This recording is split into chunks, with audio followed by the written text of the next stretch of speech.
akkam jirtu dhaggeeffattootaaf daawwattoota keenya kabajamoo. Gabaasa tarkaanfii gooticha waraana bilisummaa Oromoo muddee 2022 qabadhee isiniif dhiyaadheera. Injifannoo boonsoo waliin ani Haqaafam Fayyeeraati. Irree fi gaachanni uummata Oromoo waboon tarkaanfii humna goolessituu PP irratti fudhatu itti fufuun du'aaf madoon adabaa jira. Akka kanaanis godina lixaa Harargee aanaa Ciroo Araddaa Sheekadam keessatti kaleessa muddee 19/2022 gootichi waraana bilisummaa Oromoo waboon zoonii ba'aa tarkaanfii fudhateen poolisoota humna addaa paatroolii irra turanii fi miliishota naannichaa kan uummata keenya saamaa turan du'aaf madoon adabuun iddoo isaan turan dhuunfatee uummata isaa waliin walgayii taasisee jira.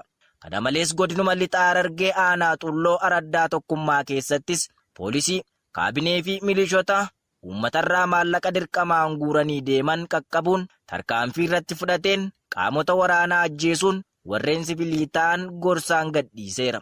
Tarkaanfii waboon guyyaa kaleessaa muddee 19/2022 waraana faashistii lafa waboon dhuunfatee jiru deebisee to'achuuf deemaa jiru irratti fudhateen meeshaalee dabalataa humna diinaarraa hiikame rasaasa moortaraa 20 fi ujummoo dishqaa 6 akka ta'e gabaasaan waraanarraa qaqqabe ni addeessa. Tarkaanfii waboon sirna gabroonfataa buqqisuuf fudhatu itti fufaa.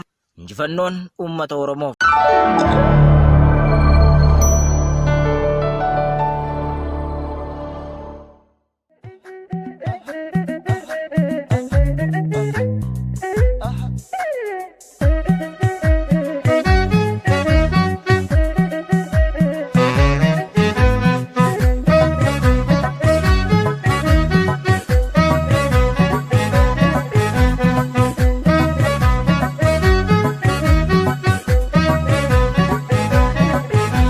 Wareegama kan fallee har'aas qabsootti jirra laalii lubbuu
wanti tolaaniru gidduutti yaadakee irri garaaniru akkuma deessitu fayyimee godha wanta akkasiin sarmu boonni dirree lola wanta akkasiin sarmu boonni dirree lola wanta akkasiin sarmu boonni dirree lola wanta akkaleen sarmu boonni dirree lola wanta akkaleen sarmu boonni dirree lola.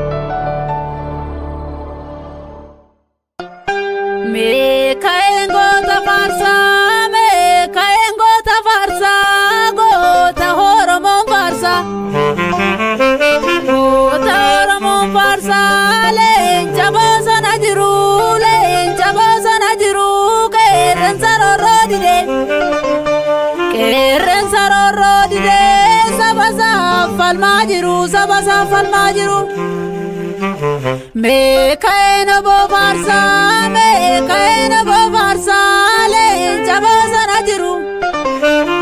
Mekaena bofarsa, mekaena bofarsa, leenca bosona jiru. Goota kilaashidhate,